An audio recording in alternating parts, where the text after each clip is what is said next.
Pues bien, estamos aquí ya conectados nuevamente con la gracia de Dios que nos ha permitido encontrarnos en este espacio y pues estamos concluyendo lo que se llama el periodo de la Cuaresma.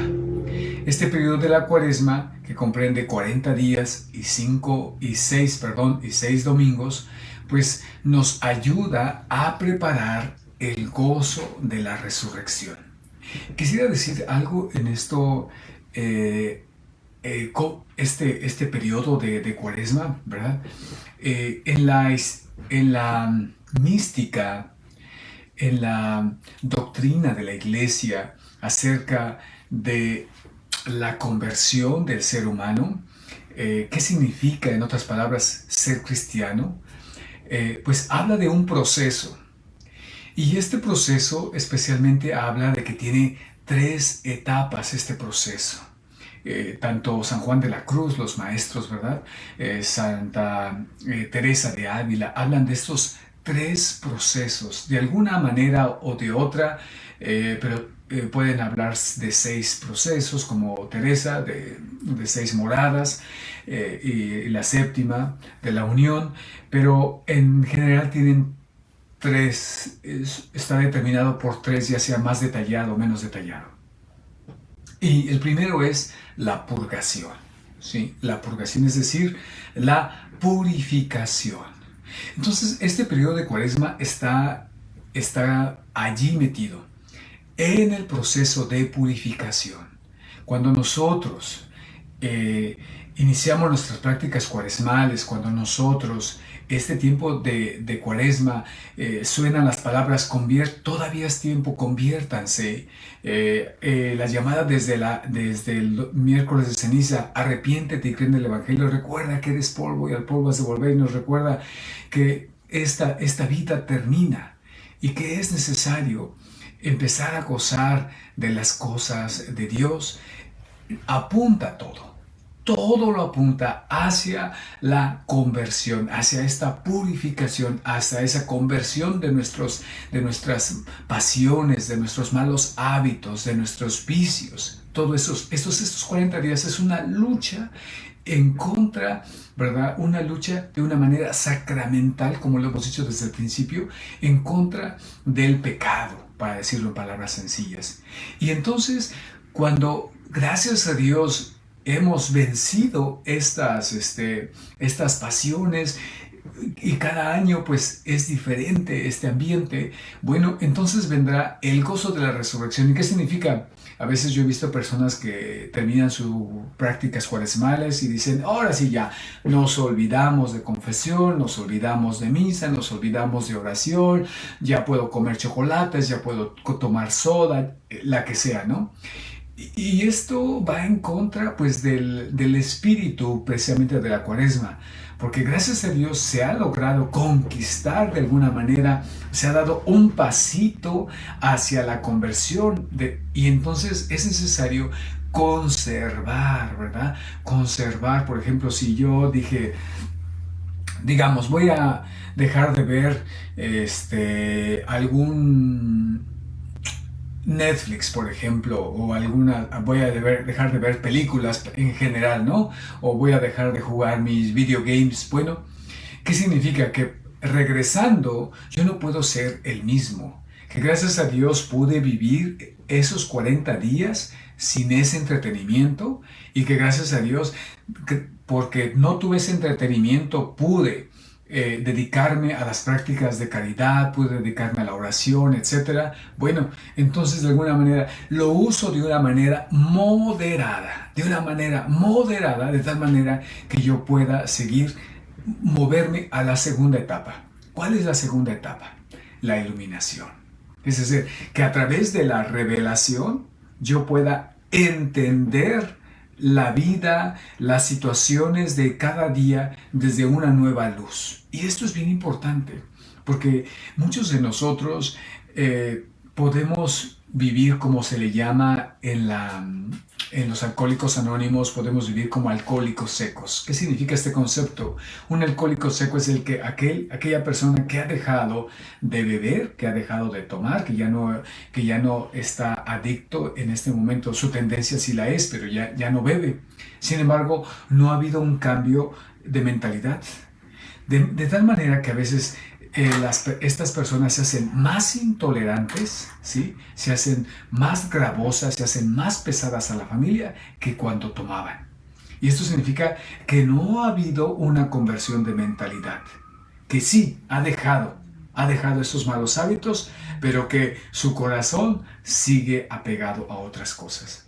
Esto es exactamente lo que busca la iglesia. Y la iglesia dice que mientras no haya un cambio de virtud, de hábitos, un cambio en nuestro comportamiento, que mientras no haya esta purificación, no se puede acceder a la iluminación, que es parte esencial y es condición necesaria el poder parar de nuestros malos hábitos para entrar a una nueva iluminación, a una nueva manera de entender la vida. Y es la clave de la vida cristiana, no es otra cosa más que la resurrección de nuestro Señor Jesucristo, la resurrección viendo a Cristo crucificado, resucitado. Hablaré un poquito más en este momento acerca de esto.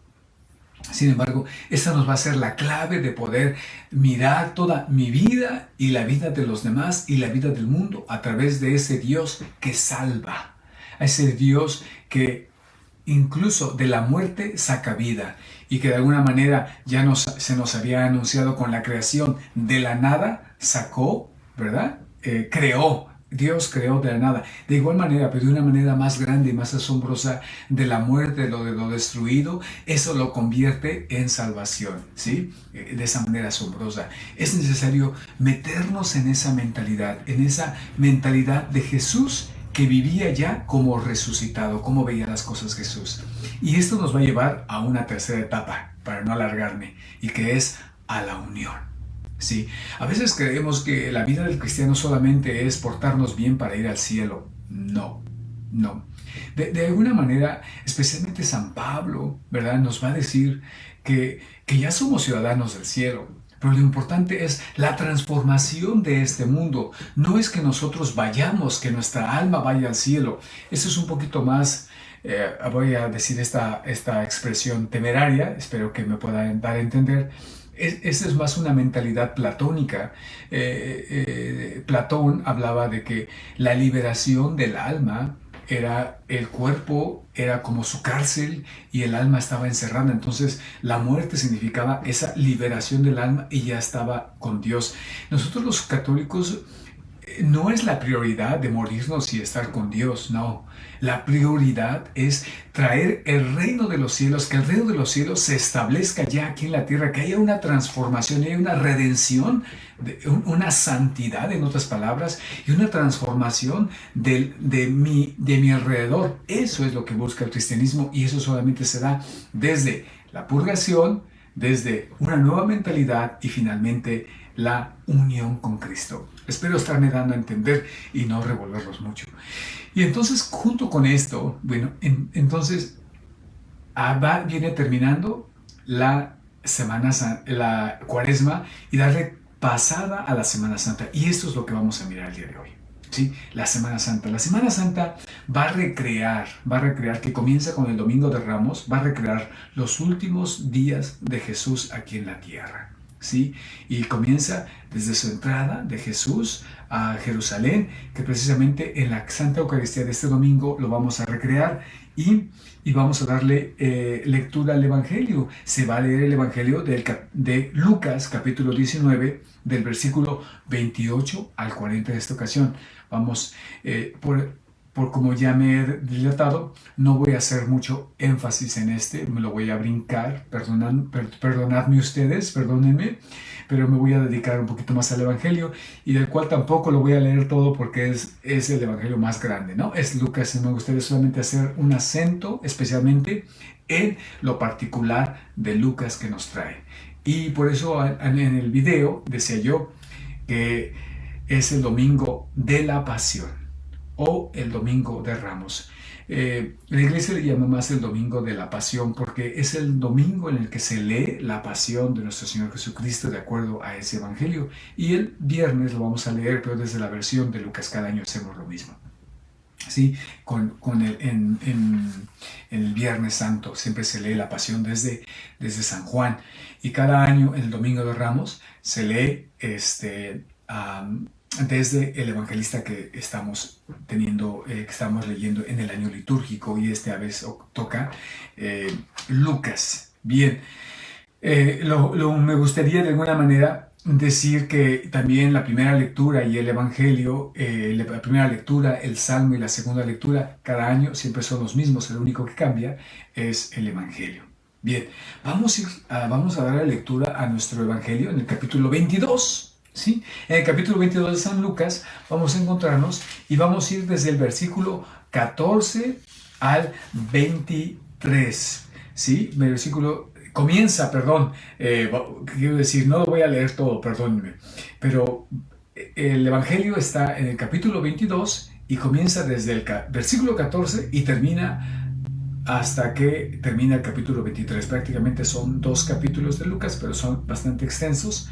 Y me gustaría de alguna manera hablar de algo que pusiéramos atención en esta lectura. Mucho recomendaría que buscáramos un espacio en esta semana antes de ir a la Eucaristía y que leyéramos concienzudamente, ¿verdad? Concienzudamente, yo digo que a lo mejor unos 20 minutos pudieran ayudarnos muy bien para leer detenidamente, concienzudamente, con los elementos que les voy a dar, el Evangelio de la Pasión de nuestro Señor Jesucristo, de acuerdo a San Lucas. Quisiera el primer elemento, no voy a leerlo desde el versículo 14, pero sí me gustaría que lo leyéramos desde el versículo 28. El 28 al 34, por ahí esa primera parte.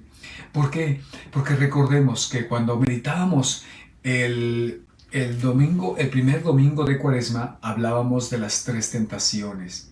Y que Lucas nos lleva, y desde su genealogía, nos lleva a entender que Jesús es el nuevo Adán. Por eso, las tentaciones de Lucas, que plasma Lucas, ¿sí? En el capítulo 4, tiene mucho que ver con las tentaciones con las cuales fracasó y cayeron nuestros primeros padres, Adán y Eva. Fracasaron a esas 3 tentaciones, y como Jesús, el nuevo Adán, vuelve a enfrentarse a esas mismas tentaciones y él logra vencerlas como el nuevo hombre, el nuevo Adán.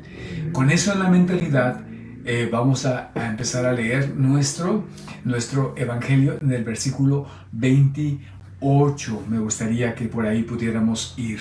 Y esta parte que voy a leer, me gustaría un poquito especialmente hablar de poner atención en Pedro. Atención, vamos allí. Y es algo que solamente está en el Evangelio de San Lucas. Dice en el capítulo 22, versículo 28, dice: ustedes son los que han permanecido siempre conmigo. Jesús está con sus discípulos, ¿verdad? Está allí en la última cena. Ustedes son los que han permanecido siempre conmigo en medio de mis pruebas. Jesús dice eso. Le dice a sus discípulos: por eso yo les confiero la realeza, como mi Padre me la confirió a mí. Y en mi reino ustedes comerán y beberán en mi mesa y se sentarán sobre tronos para juzgar a las 12 tribus de Israel. Y versículo 31, que siempre debemos aprendernos, Lucas 22, 31 dice, se dirige a Simón: Simón, Simón, mira que Satanás ha pedido poder para zarandearlos como el trigo. Pero yo he rogado a ti para que no te falte la fe. Y tú, después que hayas vuelto, confirma a tus hermanos. Señor, le dijo Pedro, estoy dispuesto a ir contigo a la cárcel y a la muerte. Pero Jesús replicó: yo te aseguro, Pedro, que hoy, antes que cante el gallo, habrás negado 3 veces que me conoces. Bien, Pues con esto podríamos quedarnos aquí un buen rato, pero quisiera solamente dar algunos elementos que son muy interesantes. Primero, pues bueno, habla de hecho, desde la entrada, cuando veamos en el capítulo 19, cuando le dicen, bendito el que viene en nombre del Señor, que hacemos eso en el Santo, Santo, Santo, Lucas va a decir, bendito el Rey que viene. Entonces aquí continúa con el mismo tema. Y recuerden que Adán es constituido, ¿verdad? Es el rey. ¿Qué significa el rey? Aquel, por ejemplo, lo vemos dándole el nombre a los animales. Lo vemos que él es el administrador, que le dicen, pondré dominio sobre ti, todas las animales, todas las bestias salvajes, tú tendrás dominio. Ahí vemos cómo Dios, desde el Génesis, lo constituye a Adán rey. Y entonces aquí, por eso Jesús es el nuevo Adán, es el rey. Y dice, mi Padre me lo ha dado, igual que a Adán. ¿Sí? Y entonces dice, y de ahí ustedes serán los, así como yo les heredaré mi reino, ¿verdad? Les confiero mi realeza. Y de ahí que comienza un nuevo pueblo de reyes, que nos va a decir en la carta de los Hebreos, un nuevo pueblo de reyes. Y eso nos constituye desde nuestro bautismo, una palabrita solamente. Y la segunda es, especialmente cuando le dice a Simón, mira que Satanás me ha pedido permiso para zarandearlos. Le dice a él que me ha pedido permiso para zarandearlos en plural, a todos como al trigo, ¿sí? Triturarlos, zarandearlos, ¿verdad? Pero yo he rogado por ti, para que no te falte la fe. Y le dice directamente a él, pero yo he rogado por ti. No ha rogado en una manera, dice, no he rogado por los demás. He rogado por ti en especial, ¿sí? Para que no te falte la fe. Segundo, y tú, después que hayas vuelto, esto habla de lo que le va a decir, que su fe va a ser zarandeada, ¿sí? Su fe va a ser puesta a prueba, pero no se va a caer.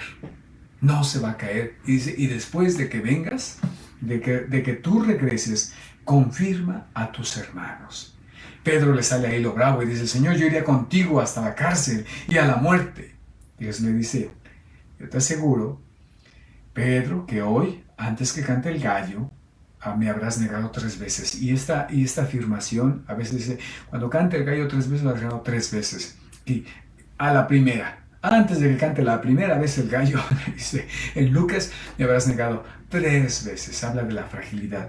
Y precisamente dice, he rogado por ti. Este es el texto en el cual se basa el dogma de la infalibilidad, ¿no? La infalibilidad del Vaticano II, del Vaticano I, allá al finales de 1800. De una manera sencilla, es un dogma. ¿Qué significa esto? No significa, primero voy a decir lo que no significa. No significa que el Papa no se equivoca, no. No significa eso. No significa que el Papa pueda ser un hereje en algún momento. No, eso no significa. ¿Qué significa? No está basado en la persona, sino es una garantía a la iglesia que se le da. ¿Sí? Que siempre habrá el Paráclito que nos conducirá a la verdad. Y será desde Pedro el oficio el cual él pueda orientar a la comunidad, aunque a veces el mismo Papa pueda estar desorientado. Ahora, ¿qué significa esto? Que toda la doctrina de la iglesia en doctrina y dogma, eso ha sido pronunciado por los papas, ¿sí? Toda doctrina y todo dogma ha sido pronunciado por los papas, no ha sido un grupo de teólogos, no.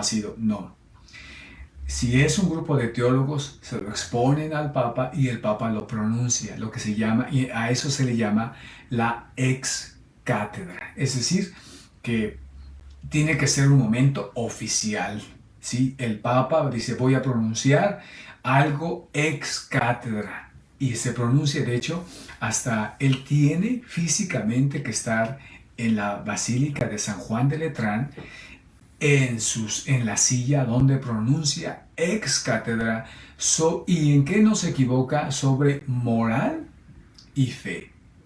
Nada más, ¿sí? Entonces quisiera repetir, no es que el Papa no se equivoca día a día o que pueda corregirse o que pueda incluso ser hasta hereje, ¿sí? No, eso no significa. Significa que es la garantía de Dios que ya sea uno u otro momento de su vida, el Papa podrá dirigir a la Iglesia y que al final todos los pronunciamientos de los papas, ¿verdad? Son los que van a ir dirigiendo y esa es la ya se me fue la palabra, infalibilidad. De infalible, viene la palabra de infalible, de que no falla, ¿sí? Entonces, cuando hablamos de esto de una manera sencilla, pues la última vez que el Papa se pronunció de una manera infalible fue cuando dio el dogma, el último de la Inmaculada Concepción, ¿sí? Fue el último dogma y entonces ahorita estoy en duda un poquito si fue de la Inmaculada o fue el de la Asunción de María. Ahorita rápidamente lo buscamos para poder de alguna manera estar ciertos, pero a eso se refiere. Bien, ahora me gustaría que fuéramos un poquitito a continuar en los versículos 35 y 38, ¿sí? Juntos. Ay.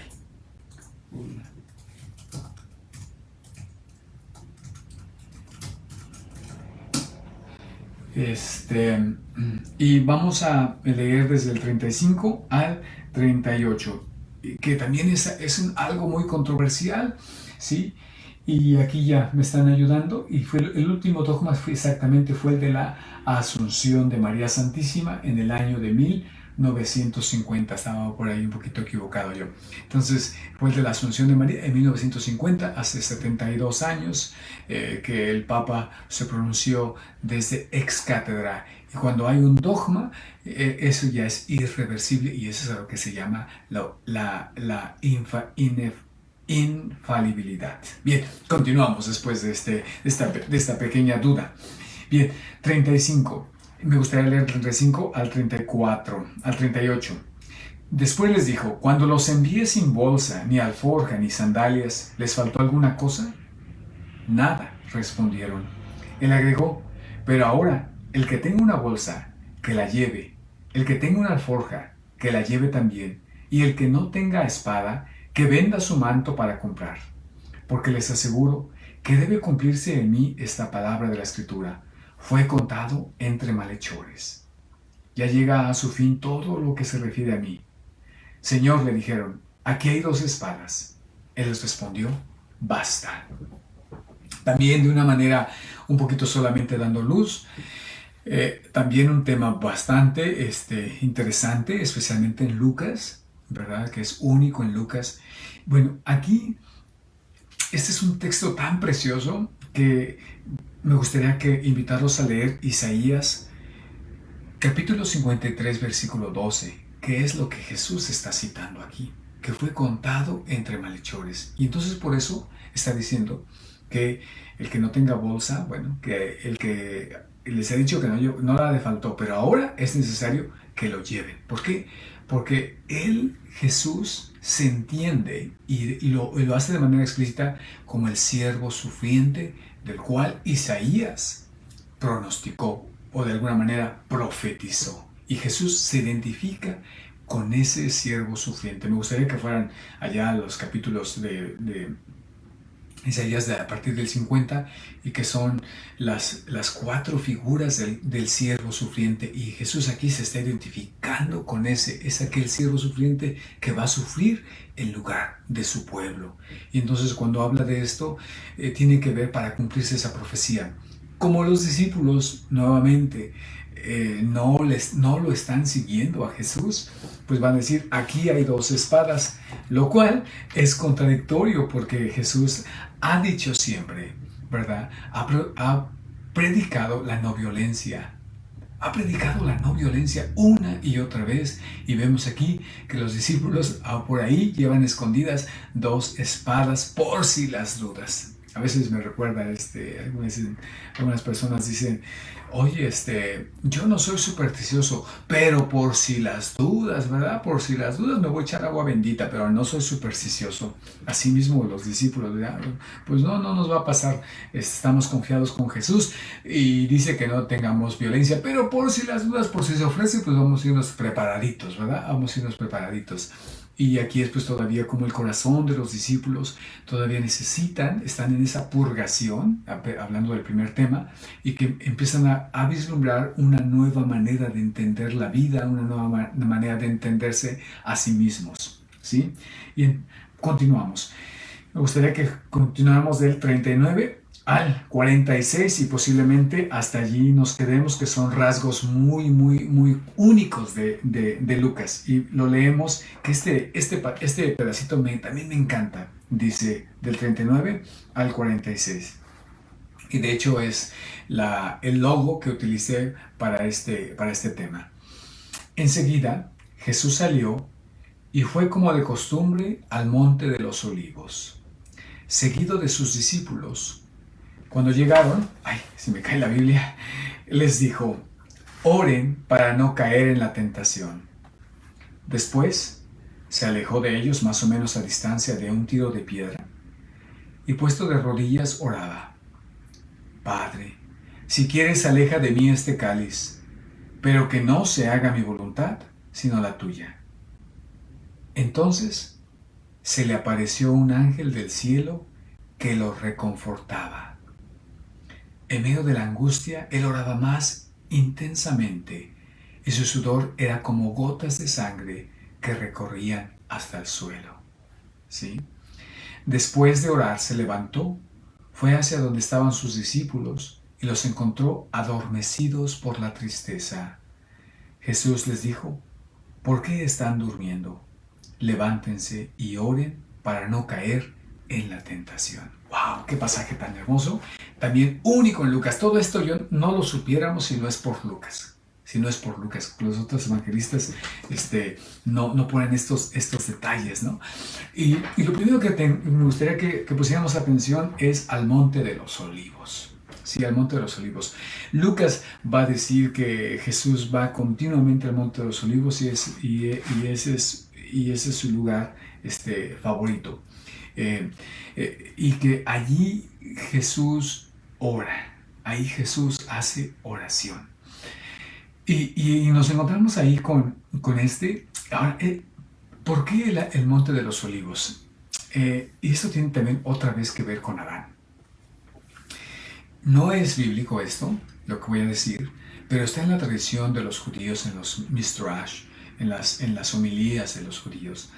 Y hay uno que se llama Adán y Eva, muy importante en la escritura de los judíos, pero también para nosotros, para redescubrirnos. Y es acerca de que se creía que el árbol de la vida, ¿se acuerdan que hay dos árboles? Y el árbol de la ciencia del bien y del mal es el que no deberían de tocar. Y el árbol de la vida también estaba en el centro.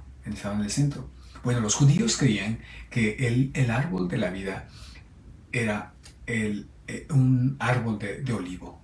Un árbol de olivo. ¿Y por qué? Porque una vez que Getsemaní, sí, Getsemaní significa triturado, significa el olivo triturado, es decir, se ha exprimido para que pueda darnos el aceite de los olivos, ¿verdad? Para que pueda darnos el aceite de oliva, significa eso. Y ese aceite de oliva es usado para la sanación. De hecho, coinciden de una manera. La iglesia ha atesorado este aceite y el aceite de oliva es del cual surgen los aceites sagrados que se hacen precisamente, que se bendicen, que se consagran en el jueves santo.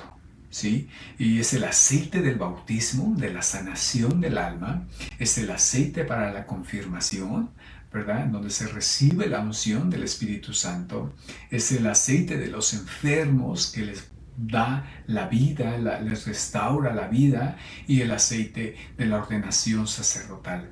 Para eso se usan los aceites. Y entonces tiene mucho que ver también con la tradición de la iglesia. Y entonces Jesús está ahí, ahí está, digamos de alguna manera, como Adán, ¿verdad? Rodeado de esos árboles de olivo, ¿verdad? En el cual va a surgir la nueva salvación.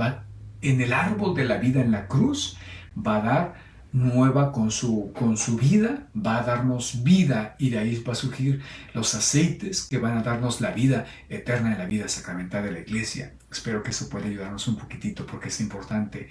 Y el segundo elemento que me gustaría resaltar es acerca de la aparición del ángel, que vuelvo a repetir, es el único en donde Lucas nos dice que es el ángel que tiene de alguna manera el ángel. La actividad de los ángeles, el ángel guardián, los ángeles que nos rodean, ¿verdad? Le dan fortaleza a Jesús, ¿sí? Yo creo que esto es algo bien importante para nosotros, porque cuando nos sentimos cuando sentimos sin fuerza, cuando estamos en situaciones muy difíciles en la vida, donde necesitamos que alguien nos apoye, que alguien nos ayude, que nos dé fortaleza, ahí está el ángel. Es innecesario invocar a nuestro ángel, y nuestro ángel baja con nosotros, y dice aquí que el ángel del cielo que lo reconfortaba, que le daba fortaleza, que lo apoyaba en esos momentos difíciles, ¿verdad? Y finalmente dice que cuando más oraba intensamente, su sudor eran como gotas de sangre que corrían hasta el suelo. Ya se han hecho investigaciones científicas y eso es posible, ¿verdad? Eso es posible. Pero aquí vuelvo a hacer otra vez el link junto con Adán. En el capítulo 3 del Génesis, ¿verdad? Del versículo 17 al 19, nos va a decir cuando Dios maldice la tierra, y va a decir que comerá el fruto con el sudor de su frente, ¿sí? Entonces, aquí viene que Jesús suda y la sangre cae hasta el piso para bendecir nuevamente la tierra, y que esa tierra donde va a ser enterrada la cruz, ahí va a surgir la fuente de vida. Qué cosas tan hermosas. Por lo menos en nuestra parroquia tenemos un poquito de pobreza en donde no hay, por la actividad de tanto trabajo, no hay personas disponibles. Entonces las actividades pues se reducen un poquitito a la ceremonia de la última cena, del lavatorio de los pies, a la adoración de la cruz y a la vigilia pascual. Sin embargo, en tantos lugares hay tantas cosas que me gustaría que ojalá pudieran participar en esta Semana Santa, ¿sí?